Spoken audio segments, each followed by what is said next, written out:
बिस्मिल्लाहिर्रहमानिर्रहीम। अस्सलाम वालेकुम वरहमतुल्लाहि वबरकातुहू। मेरे अजीज़ भाइयों, अगर मैं आपसे सवाल करूं कि दिनों में से सबसे अफजल तरीन दिन कौन सा है, सबसे बेहतरीन दिन कौन सा है, तो यकीनन आप सब लोग इस सवाल का जवाब जानते होंगे कि दिनों में से सबसे बेहतरीन जो दिन है वो जुम्मा का दिन है। अल्लाह तबारक व तआला ने जुम्मा वाले दिन को बेशुमार रहमतों बरकतों से नवाजा है।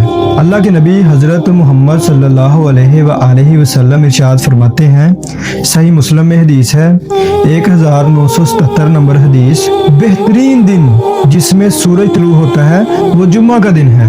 इसी दिन हज़रत आदम अलैहिस्सलाम को पैदा किया गया, इसी दिन हज़रत आदम अलैहिस्सलाम को जन्नत में दाखिल किया गया और इसी दिन यानी जुम्मा वाले दिन ही हज़रत आदम अलैहिस्सलाम को जन्नत से निकालकर इस ज़मीन की खिलाफत सौंपी गई और क़यामत जो है वो भी जुम्मा वाले दिन ही बर्पा होगी। और फिर फरमाया अल्लाह के नबी सल्लल्लाहु अलैहि वसल्लम ने, नेक और सालेह मोमिनीन के लिए ये इनाम अजीम हासिल करने का दिन है। यानी मेरे अजीज़ भाइयों, आप इस हदीस से ये अंदाज़ा लगा सकते हैं कि तमाम दिनों में से जो बेहतरीन दिन है, जो खूबसूरत तरीन दिन है, जो रहमतों बरकतों वाला दिन है, वो जुम्मा का दिन है। और यही वो दिन है जिसमें हज़रत आदम अलैहिस्सलाम को, सारे इंसानों के वालिद को, हज़रत आदम अलैहिस्सलाम, उनको अल्लाह तबारक व तआला ने पैदा फरमाया। यानी यही वो दिन है जिस दिन इंसानियत की बुनियाद रखी गई, इंसानों को पैदा किया गया। और फिर अल्लाह के नबी ने फरमाया कि नेक और सालेह मोमिनीन के लिए ये इनाम अजीम हासिल करने का दिन है। यानी अल्लाह के नबी सल्लल्लाहु अलैहि वसल्लम के बताए गए फरामीन के मुताबिक अगर हम चलेंगे, जो काम अल्लाह के नबी सल्लल्लाहु अलैहि वसल्लम ने बतलाए हैं इस दिन करने वाले, अगर हम उन पर अमल करेंगे, सूरतुल कहफ पढ़ेंगे, मूछें कतराएंगे, ज़ेरे नाफ बाल काटेंगे, गुस्ल करेंगे, मिसवाक करेंगे, खुशबू लगाएंगे, अच्छे कपड़े पहनेंगे और कोशिश करेंगे कि सबसे पहले मस्जिद में पहुंच सकें, ये सारे काम जो अल्लाह के नबी सल्लल्लाहु अलैहि वसल्लम ने हमें बतलाए हैं, सिखलाए हैं, अगर हम ये करेंगे तो हम एक इनाम अजीम हासिल करेंगे। वो इनाम अजीम क्या है?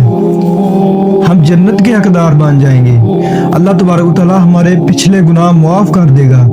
एक और सही हदीस में है ना कि अल्लाह के नबी सल्लल्लाहु अलैहि वसल्लम ने फरमाया कि एक जुम्मे से लेकर दूसरा जुम्मा और एक नमाज से लेकर दूसरी नमाज जो है वो दरमियान वाले गुनाहों का कफ़ारा है। यानी एक जुम्मे से लेकर दूसरे जुम्मे तक जो गुनाह, जो बदअमालियाँ इंसान से सरजद होती है, एक मुसलमान से, जब वो जुम्मा पढ़ता है सुन्नत के मुताबिक, अल्लाह के नबी सल्लल्लाहु अलैहि वसल्लम की बतलाई गई सुन्नतों को पूरा करता है, खुशबू लगाता है, अच्छे कपड़े पहनता है, गुस्ल करता है, मस्जिद में जाता है, तो अल्लाह तबारक व तआला उसके तमाम जो गुनाह हैं पिछले जुम्मे से लेकर इस जुम्मे तक उसने जो किए होते हैं, अल्लाह तबारक व तआला उनको मुआफ़ कर देता है। और जिस बंदे के गुनाह माफ़ हो गए तो वो जाहिर बात है जन्नत में जाएगा। तो जन्नत से बढ़कर इनाम अजीम क्या हो सकता है? तो दुआ है कि अल्लाह तबारक व तआला हमें अल्लाह के नबी सल्लल्लाहु अलैहि वसल्लम के बतलाए गए तरीक़े कार पर अमल करने की तौफीक अता फरमाए और आप सल्लल्लाहु अलैहि वसल्लम की सुन्नतों को, आप सल्लल्लाहु अलैहि वसल्लम की अहादीस को अपने सीने से लगाकर उन पर अमल करने की तौफीक अता फरमाए। वमा अलैना इल्लल बलाग।